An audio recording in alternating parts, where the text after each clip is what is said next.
stroke of midnight hour when the world slept, India woke to life and freedom.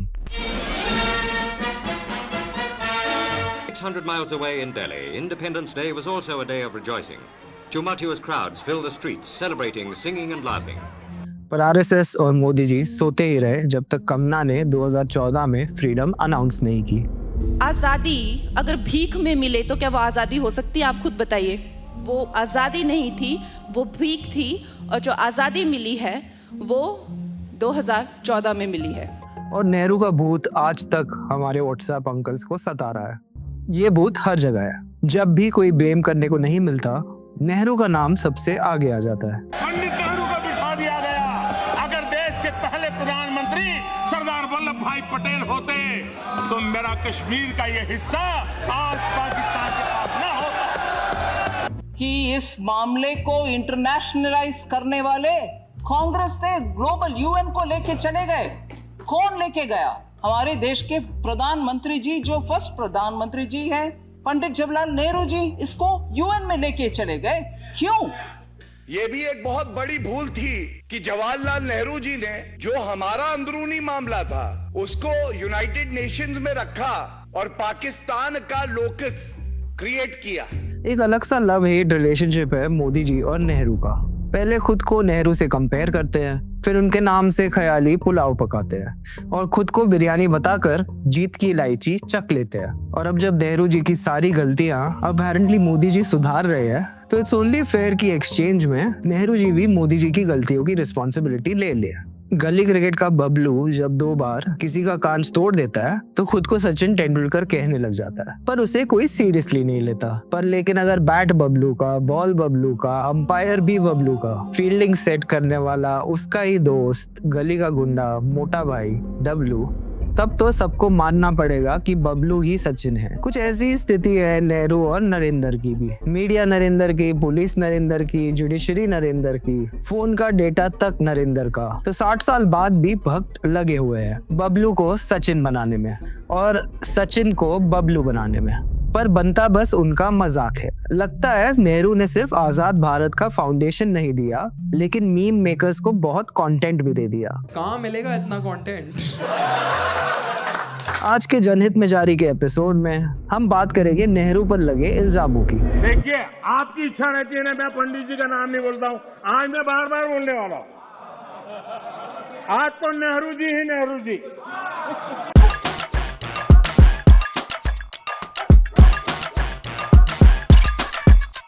List लंबी है, बल्कि एक पूरी किताब है। 97 ब्लंडर्स ऑफ नेहरू।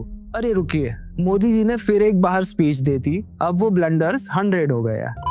नेहरू का भूत इंडियन पॉलिटिक्स में पहले भी देखा गया है, पर बस अब क्योंकि बबलू अपना बड़बोला है और मोटा भाई ने बोला है, तो मीडिया के माध्यम से भूत की कहानियां चरम पर है। नेहरू पर इल्जाम नंबर 1, पार्टीशन। राइट विंग का मानना है नेहरू ने अपनी कुर्सी के चक्कर में देश तोड़ दिया। तो मतलब अब जिन्ना भी कबर में सोच रहा होगा कि और कुछ दिया या नहीं, कम से कम ये क्रेडिट तो जिन्ना से मत छीनो। 200 साल की डिवाइड एंड रूल की पॉलिसी वाले अंग्रेज भी जब आरएसएस और हिंदू महासभा को देखते हैं जो फ्रीडम फाइटर्स को ही पार्टीशन का दोषी बताए, वो तो खुशी खुशी हमसे 6 छक्के और खा लेंगे या भुवन से अपनी बहन ब्याह देंगे। इल्जाम नंबर 2 है कश्मीर। बबलू का चेला चिंटू, जिसका धंधा नोटबंदी में ठस गया और फिर लॉकडाउन में बंद ही हो गया, जिसने 2 महीने से मकान मालिक को भाड़ा नहीं दिया, अब पकोड़े की दुकान लगाकर दाल रोटी चला रहा है। उसको भी लगता होगा कि अब तो मोदी जी ने नेहरू की गलती सुधार दी है, 370 हट गया, अब वो भी कश्मीर में दल लेक के बाजू में जमीन खरीद सकता है और एक बार बस अग्निवीर बन जाए तो लाइफ ही सेट है। इन लोगों के लिए कश्मीर बस एक जमीन का टुकड़ा है, लोगों की बस्ती नहीं। खैर, कश्मीर को लेके भक्त अंकल्स का सबसे बड़ा इल्जाम, नेहरू ने कश्मीर के मुद्दे को पनपने दिया, यूनाइटेड नेशंस चले गए, इंटरनेशनल डिस्प्यूट बना दिया। एबीवीपी के लंगूर एक नारा लगाते हैं, जहां हुए बलिदान मुखर्जी वो कश्मीर हमारा है। अब आप सोचेंगे ये बलिदान मुखर्जी कौन है? राइट विंग इकोसिस्टम के बड़े लीडर श्यामा प्रसाद मुखर्जी। ताज्जुब की बात है कि जिस कैबिनेट में कश्मीर के मुद्दे को यूएन ले जाने की मंजूरी दी, उसमें हमारे बलिदान मुखर्जी मौजूद थे। और इसका समर्थन भी किया। दूसरी बात जो ये लोग कहते हैं कि सरदार पटेल अगर होते तो ऐसा कभी नहीं होता। सच तो ये है कि वो हैदराबाद और जूनागढ़ में ज्यादा इंटरेस्टेड थे। सच तो ये है कि आर्टिकल 370 की ड्राफ्टिंग ही खुद सरदार पटेल ने की थी। नेहरू तो वहां थे भी नहीं। पर ये सारे डिटेल्स व्हाट्सएप यूनिवर्सिटी के सिलेबस से बाहर है। तरस आता है इन गधों पर। जब आजादी की लड़ाई चल रही थी तब इन्होंने कह दिया आजादी हमारी प्रायोरिटी नहीं है, क्योंकि प्रायोरिटी तो पेंशन थी। 31 अक्टूबर को मेरे मामा कह रहे थे बीजेपी सरदार पटेल का बर्थडे मना रही है। इंदिरा गांधी की भी डेट एनिवर्सरी है आज, पर वो तो कांग्रेस की नेता थी, उनका वही देखे। तब मैंने पूछ लिया कि सरदार पटेल कौन सी पार्टी के नेता थे। मामा जी अभी तक सदमे में हैं। कमेंट्स में जरा अपने मामा का ध्यान रखते हुए गेट वेल सून लिख दीजिएगा। डॉक्टर्स ने कहा है कि किसी भी हालत में इन्हें ये मत बता देना कि भगत सिंह एथियस्ट और कम्युनिस्ट थे। ऐसा सदमा वो बिल्कुल बर्दाश्त नहीं कर पाएंगे। जाहिर है इनके पास अपने खुद का तो कोई नेता है नहीं, इसीलिए कांग्रेस के स्टॉलवर्ड लीडर्स को अपना हीरो बताकर काम चलाना पड़ता है। पर आज वाले करप्ट कांग्रेसी तो सत्य परेशान हो सकता है पर पराजित नहीं। ये कोड वर्ड एक्सपर्ट ट्वीट करके तुरंत अपना सत्य लेकर बीजेपी के वॉशिंग मशीन में पहुंच जाते हैं। पर शास्त्री या पटेल से इनका दूर दूर तक कोई नाता नहीं। नेहरू ने एक डीपली डिवाइडेड देश को साथ लाया, 500 से ज्यादा प्रिंसली स्टेट्स को भारत में जोड़ा और सरदार पटेल ने इसमें मुख्य भूमिका निभाई। पर नेहरू और पटेल अलग नहीं थे। आज तो एक फुटओवर ब्रिज या उसके नीचे वाटर कूलर का क्रेडिट भी प्रधानमंत्री मोदी जी को चाहिए। एक मेयर का इलेक्शन भी उनके नाम पे ही लड़ा जाता है। पर नेहरू का रोल राइट ऑफ करना अडवाणी जी को घर बैठाने जितना आसान नहीं है। नेहरू ने हमेशा देश को जोड़ने का काम किया। आजादी के वक्त अलग अलग भाषाओं पर बहस गर्म थी। ये इशू आज जितना इमोशनल है तब इससे कहीं ज्यादा था। हर कोई इस नए देश में अपनी एक पहचान ढूंढ रहा था। नेहरू ने सबका सम्मान करते हुए बिना कोई एक लैंग्वेज इम्पोज किए लैंग्वेज बेस्ड स्टेट्स बनाए और यूनिटी इन डाइवर्सिटी की मिसाल कायम की। अब आते हैं तीसरे इल्जाम पर। नेहरू नहीं होते तो इकोनॉमी आसमान छू रही होती। नेहरू ने लाइसेंस राज बना दिया। इल्जाम ये भी है कि नेहरू ने हेवी इंडस्ट्रीज पर ज्यादा फोकस किया और इस वजह से एग्रीकल्चर पिछड़ गया और सरकारी संस्थान ही बनाते रह गए तो प्राइवेट सेक्टर डूब गया। पर जरा सोचिए, उन्हीं सरकारी संस्थानों में आज देश के बच्चे पढ़ते हैं। उन्हीं सरकारी नौकरियों के ख्वाब देखते देखते कोचिंग सेंटर भर देते हैं और 10 साल से पिछले 70 साल का रोना रोने वाले प्रधानमंत्री ने कब ये सोचा कि 200 साल की ब्रिटिश हुकूमत के बाद क्या था हमारे पास और नेहरू को कहां से शुरू करना था। 30 साल की लाइफ एक्सपेक्टेंसी, 84% की इलिटरेसी, महिलाओं में 90% की इलिटरेसी, अनपढ़ता, अकाल और एक डीपली डिवाइडेड देश। 1947 में हम कैपिटल गुड्स बनाते ही नहीं थे। पूरा देश इंपोर्ट पे चल रहा था। 90% से ज्यादा मशीनरी, इक्विपमेंट सब बाहर से आती थी। 1960 तक ये नंबर 63% हुआ और 1974 तक ये नंबर 9% रह गया। आज तो सरकार और मीडिया ने हमें ऐसा अंधा किया है। पिता की सरकारी नौकरी पर सरकारी स्कूल से पढ़कर, सरकारी IIT के लिए कोचिंग इंस्टीट्यूट्स भरकर, सरकारी एम्स में इलाज करवाकर, उन्हीं सरकारी सुविधाओं को गाली देते हुए सरकार का गुणगान करते हैं। पर ये सारे बेसिक एसेंशियल से लेकर एम्बिशियस एजुकेशन और बड़ी नौकरी के एस्पिरेशंस सब नेहरू ने इस देश को दिया। अगर सब कुछ प्राइवेट सेक्टर के हवाले कर देते, इसका सीधा मतलब होता वर्कर्स का एक्सप्लॉयटेशन और महंगी सुविधाएं। पब्लिक सेक्टर देश के लिए एक स्टैंडर्ड सेट करता है और उसी के कंपैरिजन में प्राइवेट सेक्टर बेटर परफॉर्म करता है। पर अगर सरकारी सेक्टर का कोई स्टैंडर्ड ही ना रहे तो एक आम आदमी की प्राइवेट सेक्टर के सामने क्या हैसियत रहेगी। अंग्रेजों की तरह हमारे पास कोई कॉलोनीज नहीं थी। ब्रिटेन के इंडस्ट्रियलाइजेशन का 85% इन्वेस्टमेंट उसके कॉलोनीज से आया था। तो सवाल ये था कि हम इंडस्ट्रियलाइज करें कैसे। यहाँ श्रीलंका, बांग्लादेश और नेपाल जैसे देशों को कॉलोनाइज कर ले। लेकिन हमने एक नया मॉडल दिया, जमींदारी खत्म की, जिसने सदियों तक किसानों की कमर तोड़ रखी थी। आजादी के बाद के पहले 21 सालों में खेती बाड़ी में इतना काम हुआ जितना उसके पहले 200 सालों में मिलकर भी नहीं हुआ था। 50s और 60s के दौर में ट्रेड यूनियन मूवमेंट अपने पीक पर था। मजदूर अपने अधिकार के लिए खड़े थे, आवाज उठा रहे थे। आज जो विकास पर लेक्चर देते हैं उनसे एक सीधा सवाल, पिछले 12 सालों में मोदी जी ने ऐसे खुद का क्या बनाया है? कौन सा इंस्टीट्यूशन, कौन सी संस्था और कौन सा विकास का नया आधार? बनाया कम, बिगाड़ा ज्यादा। बेचा भी वही जो किसी और ने बनाया था। अब देखते हैं नेहरू जी ने क्या बनाया। IITs, IIMs, CSIR, Bhabha atomic research centre, AIIMS, DRDO, Bharat heavy electricals, Hindustan machine tools, national institute of virology. पर मोदी जी बस बने बनाए का बंटाधार ही नहीं करते, उनकी भी अपनी कुछ डिस्कवरीज तो है। नाली से गैस, बादल में बेनिफिट, गणेश जी की प्लास्टिक सर्जरी, एम्स दरभंगा, ये सब उनकी महान खोज है। भारत एक खोज भी मोदी जी का ही आइडिया था, पर प्लेजरिज्म का तो आप जानते ही है। ताली थाली गोबर गौमूत्र से देश आगे नहीं बढ़ सकता है, बढ़ता है उन इंस्टीट्यूशंस के बलबूते पर जो नेहरू ने बनाई थी। कल्चर के नाम पर आजकल जो चल रहा है उसके कंपैरिजन में देखते हैं नेहरू ने क्या बनाया था। National school of drama, national school of design, संगीत नाट्य academy, film and television institute of India. AIIMS के पुराने डॉक्टर बताते हैं कि नेहरू ने उन्हें इंस्पायर किया। उन्होंने कहा कि वो अपना देश बनाएंगे। इसी स्पिरिट के साथ लोग विदेश से भी वापस आए और एम्स जैसा इंस्टीट्यूट खड़ा किया।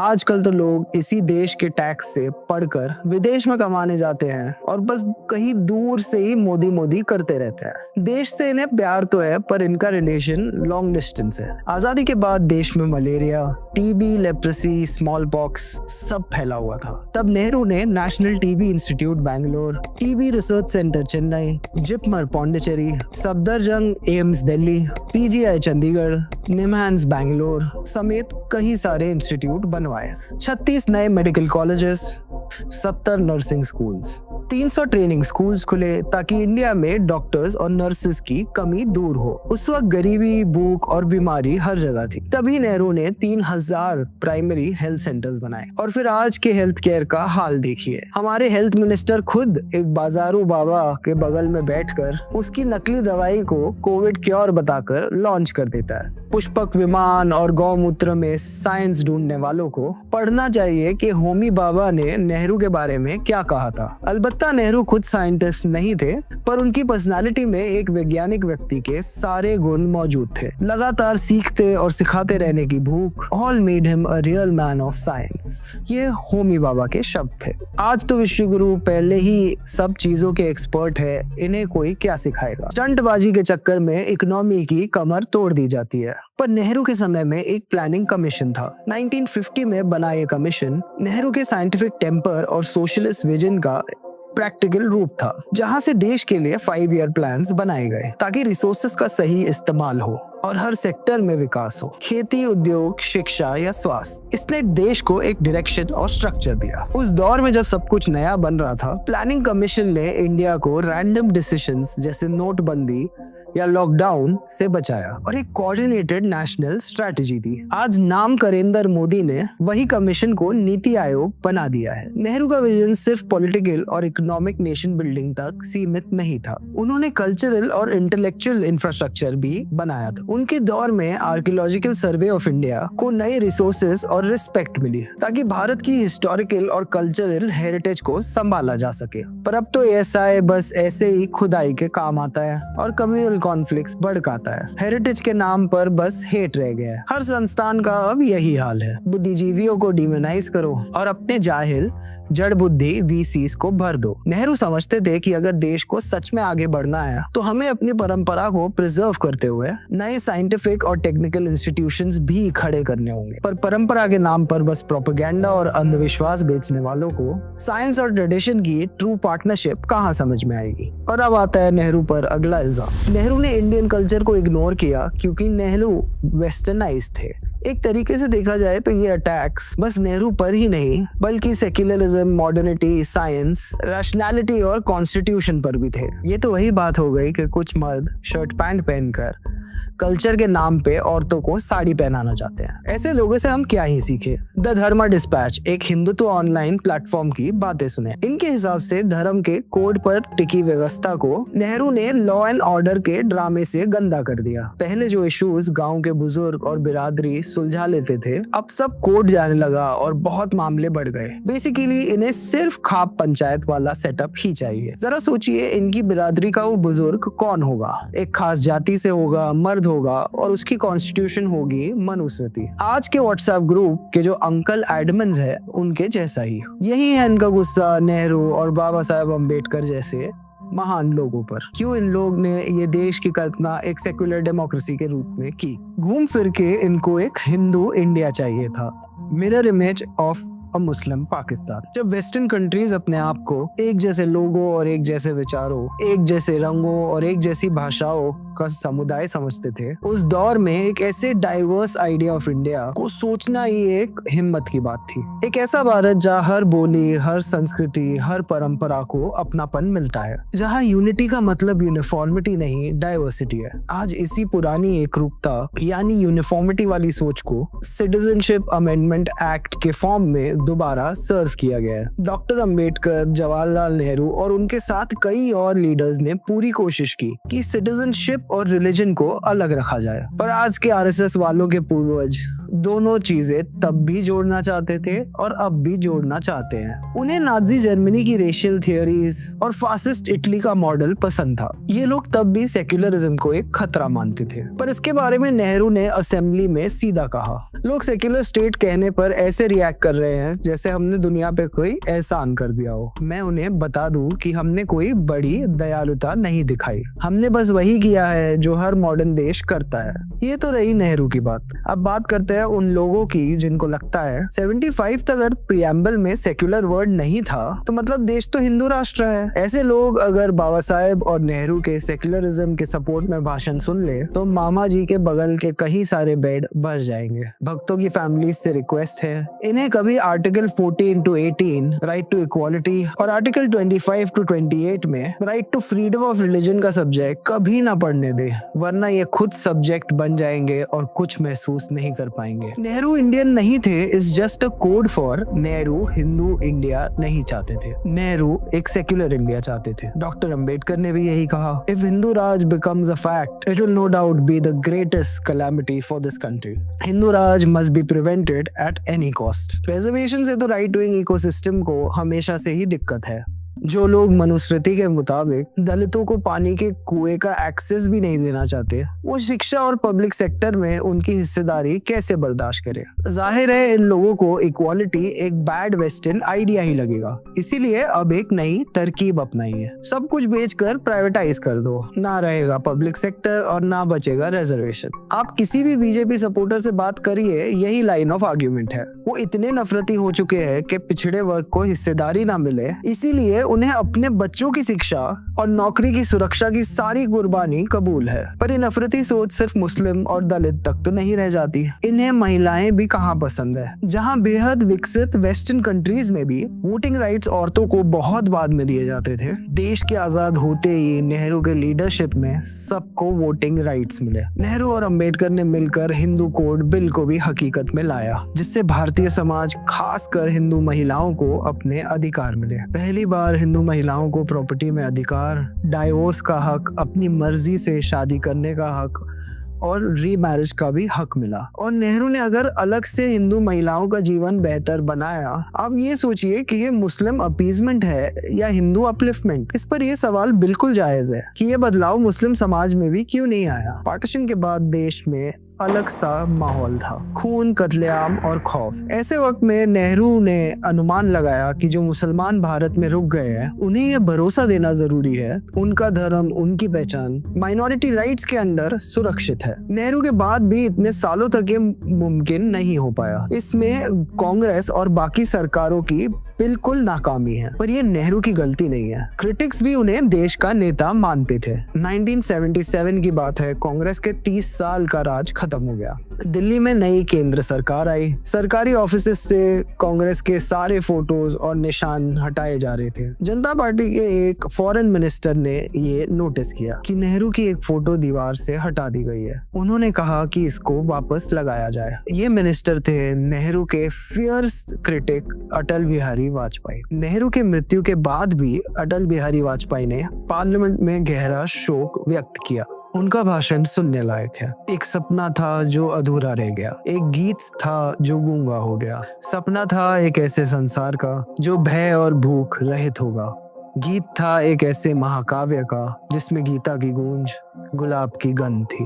भारत माता का सबसे लाडला राजकुमार खो गया, दलितों का सहारा छूट गया, जन जन की आंखों का तारा टूट गया। वो शांति के पुजारी थे किंतु क्रांति के अग्रदूत। दुर्भाग्य है कि इस उदारता को दुर्बलता समझा गया। ये बात तो सुनने में ऐसा लग रहा है कि अटल बिहारी वाजपेयी आज के नालायक नेताओं से ही कह रहे हैं। ये बातें उस व्यक्ति ने की जिसने सारी जिंदगी नेहरू का विरोध किया। ऐसे सम्मान के कई कारण थे, जैसे नेहरू की फॉरेन पॉलिसी। वो लॉन्गेस्ट सर्विंग फॉरेन मिनिस्टर रहे, जिन्होंने ये जिम्मा 17 सालों तक संभाला। एक आज के फॉरेन मिनिस्टर है जो बस जनता को अपने लेजर आइज के लपटों में लपेट रहे हैं। कहाँ दुलांड भाई की चाबी पर चलते विश्वगुरु और कहाँ नेहरू का स्टेट्समैनशिप। गोवा की आजादी का ही एक एग्जाम्पल लीजिए। जब 1947 में भारत आजाद हुआ तब भी गोवा पर पोर्चुगीज का कब्जा था। उन्होंने यूनाइटेड नेशंस और इंटरनेशनल डिप्लोमेसी के जरिए पोर्चुगीज पे प्रेशर बनाया। जब उनके सारे पीसफुल एफर्ट्स फेल हो गए तब भारत ने 1961 में ऑपरेशन विजय किया और इंडियन आर्मी ने गोवा, दमन और दीव को आजाद कराया। एक बैलेंस अप्रोच, पहले बात फिर मुलाकात, फिर जरूरत पड़ने पर मुक्का और लात। जब दुनिया दो खेमों में बटी जा रही थी, ऐसे वक्त में नेहरू ने एफ्रो एशियन सॉलिडारिटी का सपना देखा और इंपीरियलिज्म के खिलाफ इतना मजबूत और मॉरलिस्टिक स्टैंड लेना नेहरू को और इंडिया को एक अलग मकाम देता है। उन्होंने स्विस क्राइसिस के दौरान ब्रिटिश और फ्रेंच इंटरवेंशन के खिलाफ खुलकर स्टैंड लिया। ये दिखाता है कि भारत सिर्फ स्ट्रेटेजिक नहीं बल्कि मॉरल ग्राउंड्स पर भी मजबूती से खड़ा था। आज हम तालिबान से हाथ मिलाते हैं, इजराइल पर अब्सटेन कर जाते हैं, फिर भी बबलू को नेहरू बनना है। जब दुनिया कोल्ड वॉर के दो कैंप्स में बटी जा रही थी, अमेरिका या रशिया, तब नेहरू ने कहा कि हम अपने देश की अपनी सोच पर चलेंगे, किसी के पीछे नहीं। इससे जन्म होता है नॉन अलाइन मूवमेंट का, जिसमें इंडिया एक मॉरल और पॉलिटिकल लीडर बन गया। नॉन अलाइनमेंट का भी विरोध हुआ, इंटरेस्टिंगली उन्हीं लोगों द्वारा जो नेहरू को विदेशी बता रहे थे। वो चाहते थे कि नेहरू किसी एक विदेशी ताकत के साथ चले। कोल्ड वॉर के दौरान नेहरू के नॉन अलाइनमेंट की ब्रिलियंस तब समझ आती है जब हम उसे पाकिस्तान के एग्जाम्पल के साथ कंपेयर करते हैं। पाकिस्तान ने उस वक्त अमेरिका के साथ हाथ मिलाया, CENTO और SEATO जैसे मिलिट्री पैक्स ज्वाइन किए, जिससे उन्हें शॉर्ट टर्म फायदा तो मिला, पर इसके लॉन्ग टर्म नतीजे तबाह कर देने वाले थे। इसी पॉलिसी ने पाकिस्तान को एक मिलिट्री डोमिनेटेड स्टेट बना दिया, जहां डेमोक्रेसी कभी मजबूत हो ही नहीं पाई। दूसरी तरफ नेहरू का बैलेंस अप्रोच, जिससे इंडिया को स्ट्रेटेजिक इंडिपेंडेंस मिली और साथ ही डेमोक्रेसी और सॉवरेनिटी मेंटेन रही। और आज हम ट्रम्प के सामने नतमस्तक हैं। दोलांड भाई हमारी फॉरेन पॉलिसी चलाने का दावा कर रहे हैं और उनके परम मित्र उन्हें झूठा भी नहीं कह पा रहे। देशवासी पहले इनके लिए यज्ञ हवन करते थे और देश के नेता इलेक्शन कैंपेन में इन्हें जितवाने जाते थे, और आज ट्रम्प के टैरिफ के सामने सब हेल्पलेस दिख रहे हैं। कहाँ है लेजर आइज और कहाँ है बेयर हग डिप्लोमेसी। ट्रम्प से ना लड़ पाओ तो चाइना चले जाओ, वहां मुसीबत पड़ी तो फिर अंकल सैम। ये इधर चला मैं उधर चला वाली फॉरेन पॉलिसी बस फॉरेन ट्रिप्स और अडानी के लिए डील्स तक सीमित है। खुद शी जिनपिंग के साथ झूला डिप्लोमेसी और चाइनीज अग्रेशन पर चुप्पी रखने वाले PM के फॉलोअर्स आज नेहरू की फॉरेन और चाइना पॉलिसी को क्रिटिक करते हैं। क्रिटिसिज्म तो बिल्कुल करना चाहिए, हम भी करते हैं, क्योंकि ना हम अंधभक्त हैं ना नेहरू नॉन बायोलॉजिकल। लेकिन नेहरू का जो आइडियलिज्म था, स्पेशली एशियन यूनिटी और लीडरशिप पर उनका सपना, वो हवा में नहीं था। ये फैसला मजबूत मॉरल्स पर खड़ा था और आज भी ये सिद्धांत टेस्ट ऑफ टाइम पास करते हैं। हाँ, ये बात सही है कि 1962 के चाइनीज अग्रेशन का अंदाजा नेहरू ने नहीं लगाया। ये उनकी बहुत बड़ी चूक थी, एक ऐसा झटका जिससे वो शायद कभी नहीं उभर पाए। क्या हम इस असफलता को नकार सकते हैं? नहीं। गांधी ने नेहरू को काफी बैक किया, पर कई मौकों पर नेहरू को क्रिटिसाइज भी किया। जब नेहरू ने 1930 में कांग्रेस के अंदर पूर्ण स्वराज का प्रस्ताव रखा, तब गांधी जी ने उसे जल्दबाजी, बेवकूफी और बचकाना बताया। और भी मतभेद रहे जो खुले तौर पर सामने आए और कभी आपस में ही सुलझा लिए गए। वामपंथियों की भी नेहरू से अपनी शिकायतें हैं। भगत सिंह जैसे क्रांतिकारी चाहते थे कि देश के किसानों और मजदूरों को और ताकत मिले, कि हमें गोरे साहबों से तो आजादी मिले पर हम भूरे साहबों के अधीन हो जाए। इससे तो सत्ता का केवल रंग बदलेगा, रूप नहीं। हालांकि नेहरू ने जमींदारी प्रथा खत्म की, जिसकी वजह से उन्हें अपने पार्टी के बड़े जमींदार नेताओं की नाराजगी झेलनी पड़ी। लेकिन लेफ्ट के लोगों का मानना था नेहरू जमीन सुधारों को पूरी ईमानदारी से लागू नहीं कर पाए और इस मामले में उनको समझौता करना पड़ा। ये भी सच है कि उनके समय में किसान आंदोलनों को भी जबरन दबाया गया, जो रेडिकल लैंड रिफॉर्म्स की मांग कर रहे थे। थे। और ये भी सच है कि नेहरू ने 1959 में केरला की पहली डेमोक्रेटिकली इलेक्टेड लेफ्ट सरकार को बर्खास्त कर दिया, जो कि ये उनके कहीं शुभचिंतक भी जस्टिफाई नहीं कर पाए। नेहरू ने प्रिवेंटिव डिटेंशन एक्ट जैसे ऐसे कुछ कानून भी जारी रखे जो अंग्रेजों के समय डिसेंट दबाने के काम आते थे। ये सारी बातें हमारे चाचा नेहरू के गुलाब में कांटे की तरह चुभती है, पर ये बातें छुपाने की नहीं, समझने की है। समझना यह है कि नेहरू का आइडिया ऑफ इंडिया बस एक आदमी के मन की बात वाला देश नहीं था। वहाँ हर सोच के लिए जगह थी, अक्सर एक दूसरे से बिल्कुल ऑपोजिट सोच। वो एक जिंदा संस्कृति थी जहाँ विचारों का टकराव होता था, लेकिन उसी टकराव से नए रास्ते निकलते थे। गांधीवादी, समाजवादी, दलित नेताओं की सोच, कम्युनिस्ट विचार, सबके बीच एक कंटिन्यूअस संवाद और समझौता चलता रहता था। भारत का निर्माण एक नेता, एक आवाज या एक विचार से नहीं, बल्कि अनेक सोचों के संगम से हुआ था। बापू हो या डॉक्टर अंबेडकर, नेहरू हो या शहीद आजम, सबकी अलग सोच थी।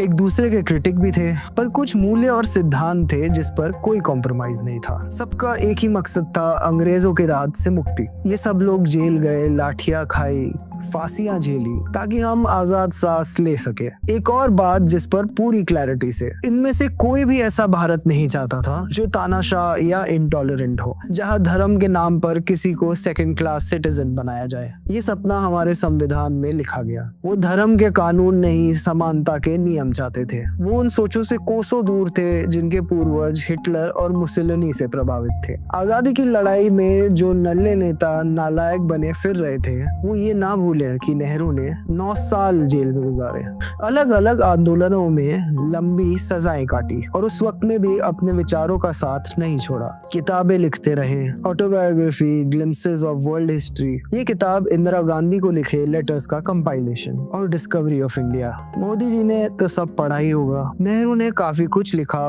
बस एक चीज लिखना रह गया, अंग्रेजों के लिए अपॉलजी लेटर। वफादारी का वादा और पेंशन की मांग करना भूल गए। शायद यही कारण है कि अब नेहरू को चुनावी नारों में बदनाम किया जाता है, किताबों कहानियों से हटाया जाता है, आजादी की लड़ाई से उनके योगदानों को भी मिटाने का प्रयास है। क्विट इंडिया मूवमेंट पर नेशनल आर्काइव्स एग्जीबिशन में अब नेहरू का नाम नहीं मिलता। कई स्कूल की किताबों में भी उनका जिक्र या तो मिटा दिया गया है या बिल्कुल छोटा कर दिया गया है, पर उनकी लंबी परछाई आज भी साहब को रात भर जगाए रखती है। ऐसे वीडियोस और देखने के लिए देखते रहिए जनहित में जारी।